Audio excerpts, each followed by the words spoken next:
De vuelta a las 8:45, conversamos ahora en torno a esa reciente política de juventud que ha sido anunciada por el presidente de la República, Otto Pérez Molina. Nos acompañan Daniel Cifuentes, quien representa al Consejo Nacional de la Juventud, gracias por estar con nosotros, y Javier Gramajo, quien es representante de la Red Jóvenes de Vanguardia en Guatemala. Gracias a ambos. Yo voy a pedirle a Daniel que comience con esta entrevista. ¿Por qué es necesaria una política nacional de la juventud? Una que no es la primera vez que se anuncia, sino que ya hemos escuchado de varias administraciones de gobierno presentar una propuesta. Sí, bueno, buenas noches a todas y todos. Gracias por la invitación al CONJUVE. Guatemala, antes de la Política Nacional de Juventud 2010-2020, tuvo 4 intentos, 4 propuestas de hacer política de juventud. La gran diferencia cuando hablamos de política es que se necesita de una implementación. La política es la declaración de las grandes intenciones y de las áreas generales que se desean. Pero Guatemala, lo poco que ha hablado es de plan de acción y de sistema de monitoreo y evaluación, que es donde efectivamente se ve donde una política se hace efectiva. En América Latina ha habido una tendencia desde el 85, con el primer año internacional de la juventud, de tener políticas públicas en respuesta a que muchos de los países en su oportunidad no contaban con marcos jurídicos que específicamente enmarcaran a la juventud. Entonces se buscó a través de las políticas públicas el poder definir al sector y cuáles son las acciones estratégicas. En Guatemala, con juventudes diversas, con una juventud que es la tercera parte de la población, se hace necesario que para que el CONJUVE pueda tener la función y la atribución de la rectoría de la temática de juventud en el organismo ejecutivo, contar con un instrumento. Guatemala no ha ratificado la Convención Iberoamericana de Derechos de los Jóvenes, no se cuenta con una ley nacional de juventud. Ante esto, lo que es propicio, igual para el Ejecutivo, el poder ordenar y orientar sus acciones estratégicas, es el tener una política pública. Javier, en concreto, ¿para qué nos sirve una política pública de juventud? Yo creo que realmente también es para darle músculo a la juventud. El PNUD acaba en el informe de desarrollo humano decir que el 70% tenemos menos de 30 años. En un país joven, donde tenemos jóvenes desnutridos, no capacitados, que no tienen un derecho al sistema de salud, y que es importante realmente que CONJUVE hoy se vuelva el rector y representante de la juventud dentro de todo el país. Nosotros no tenemos instituciones fortalecidas y una de ellas es CONJUVE.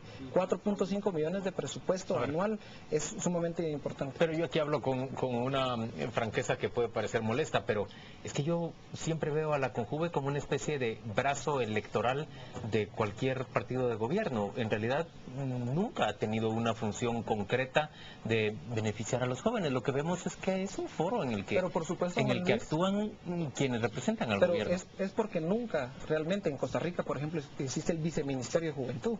Entonces nunca ha llegado a tener esa posición como institución CONJUVE y siempre se ha mal utilizado. Entonces es importante, para nosotros, la Red Vanguardia, fuimos parte de la nueva actualización de la Política Nacional de Juventud, y hay muchas organizaciones de jóvenes que por a lo largo de estos últimos 5 años han crecido, han aportado, tienen muchas ideas, y que también estamos dejando de hablar, porque incluso en el tema de la política se habla del tema de vivienda para la juventud, ¿verdad? Estamos dejando de hacer cosas de jóvenes por jóvenes, sino más importante que la juventud empiece a hacer propuestas a la ciudadanía, propuestas claras, y donde los jóvenes realmente sean escuchados. Y sobre todo, lo más importante, Juan Luis, el día domingo, que fue el Día Internacional de la Juventud, ¿verdad? Había muchos jóvenes que muchos de ellos no están representados en sus municipios, ¿verdad? Muchos jóvenes que no son escuchados por sus alcaldes, que es importante que exista un marco jurídico para también poder realmente que los jóvenes puedan entrar al sistema, que no solamente se queden, como bien lo decías, como un brazo político, como ir a poner pancartas, o que juventud es darle una red y que vayan a jugar pelota en los municipios. No se trata solamente de eso.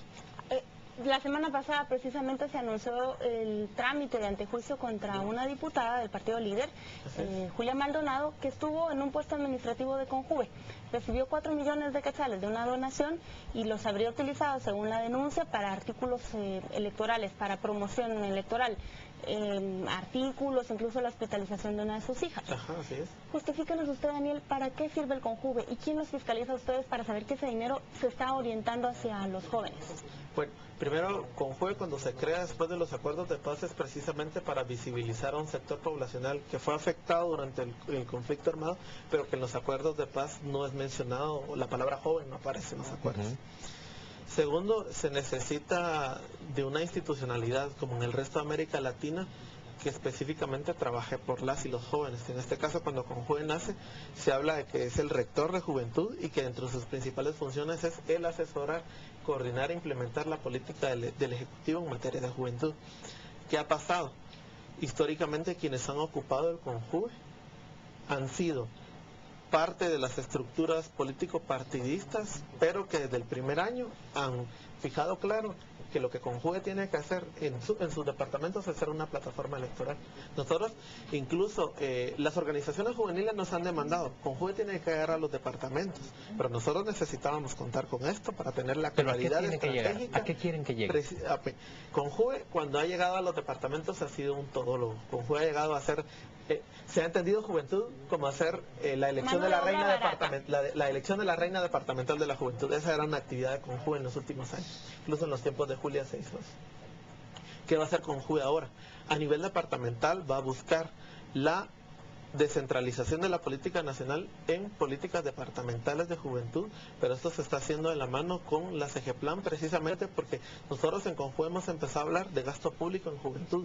De hecho, en un mes el programa Juventud de la Unión Europea va a hacer una publicación de un informe sobre inversión en juventud del Estado del 2006 al 2011, donde podemos ver cómo juventud, incluso dentro del SICOIN, es muy difícil el poder visibilizar qué acciones y qué programas específicos son dirigidos a juventud, y parte de los retos del CONJUVE y la claridad que nosotros estamos buscando en este primer año de gobierno, estos primeros 6 meses, es eso. Díganme dos prioridades. ¿Qué piden los jóvenes en un país como Guatemala? Yo creo que algo importante realmente, Juan Luis, es la participación real. Que los jóvenes realmente puedan participar en todos los sectores. Hoy estamos celebrando a Barrondo, pero también tenemos jóvenes en escuelas, ¿verdad?, en institutos que pueden ser los próximos los mejores arquitectos del país, los próximos médicos, que están reclamando, y más que nunca, el 70% tenemos menos de 30 años. Una es la participación real de la juventud en todos los procesos del país. Nosotros estamos siendo gobernados hoy por la misma idea. Si ponemos a los presidentes del 86 a hoy en una clase de quinto primaria, todos están en la misma clase, porque tienen la misma edad, estamos bajo el mismo concepto. Y hoy Guatemala tiene que dar ese gran salto. Pero si no lo hacemos hoy, ¿cuándo lo vamos a hacer? Pero Javier, usted habla como en nombre de una organización. Cuando yo hablo con jóvenes individualmente, lo que me dicen es, yo lo que quiero es tener un trabajo, oportunidad de empleo cuando yo termine de estudiar, y que mis estudios sean sostenibles, que los pueda costear, que no sea algo inalcanzable. Pero también, digamos, hablamos, Paula, de jóvenes que salen de la universidad y que hoy no tienen trabajo, ¿verdad? Entonces, al final, lo importante, obviamente, en este país, hoy estamos sobreviviendo y no estamos viviendo en las condiciones que hoy estamos, y por eso el título del PNUD, ¿verdad?, será un país de oportunidades para Guatemala, y sobre eso hay que trabajar. Yo le hago la misma pregunta, Daniel. ¿Qué piden los jóvenes, Daniel?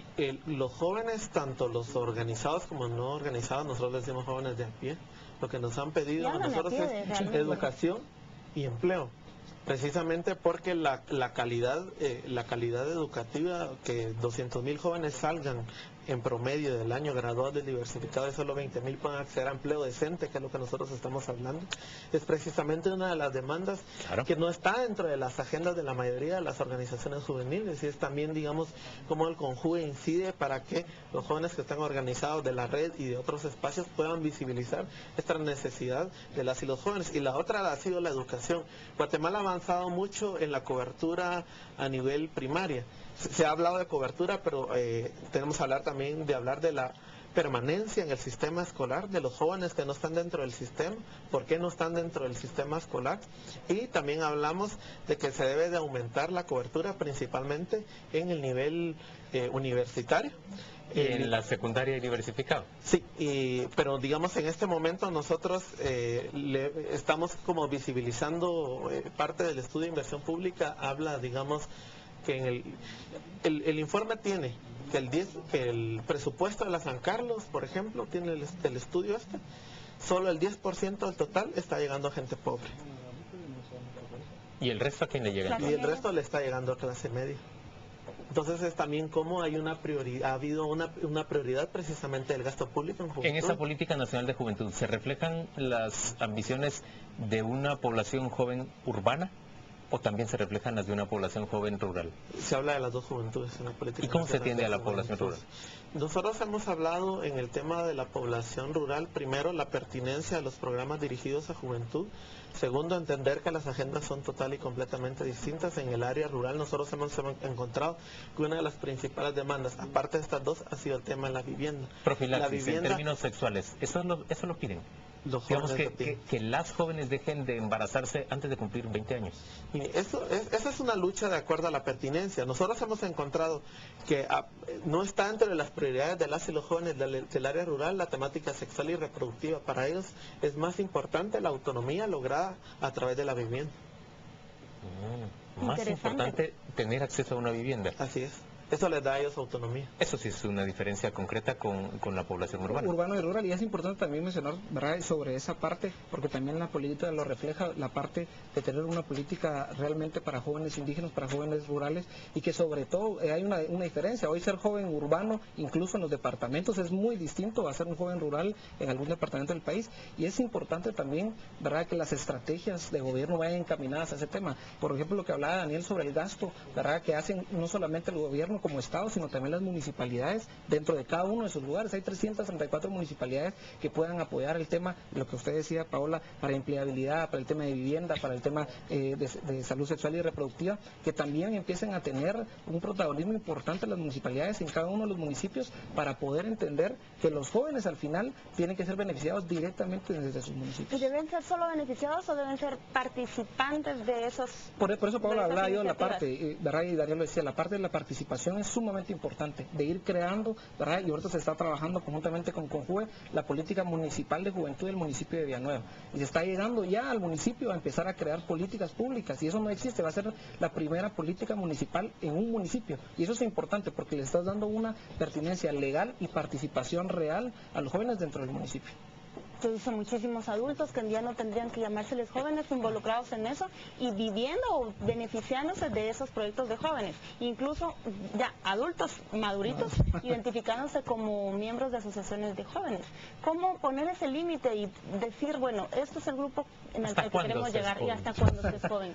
Esa ha sido una discusión muy interesante en el país. Nosotros incluso hemos hablado que en algunas organizaciones hay los siempre jóvenes, porque ellos están en la organización juvenil, pero ellos nunca dejan de ser jóvenes, han estado ahí por mucho tiempo, no ha habido relevo generacional. Nosotros hemos decidido que se es de los 13 a los 29 años joven, dividido en joven, adolescente y joven, tomando en cuenta contextos internacionales, la condición propia del enfoque generacional. Hay características sociales, culturales, económicas que determinan cuando se es joven, que se es joven de forma diferente de la década de los 90, por ejemplo, a este año, el 2012. Y también lo que nosotros hemos hablado es que el país tiene que pasar de hablar de juventud como algo homogéneo, a hablar de juventudes. Precisamente la diversidad que ustedes mencionan debe de ser visibilizada dentro de las propias acciones que el Estado en su conjunto debe hacer. Un último punto, denme ideas concretas, ejemplos, de qué va a ocurrir en Villanueva, que es el sitio en donde van a poner en práctica primero este ensayo.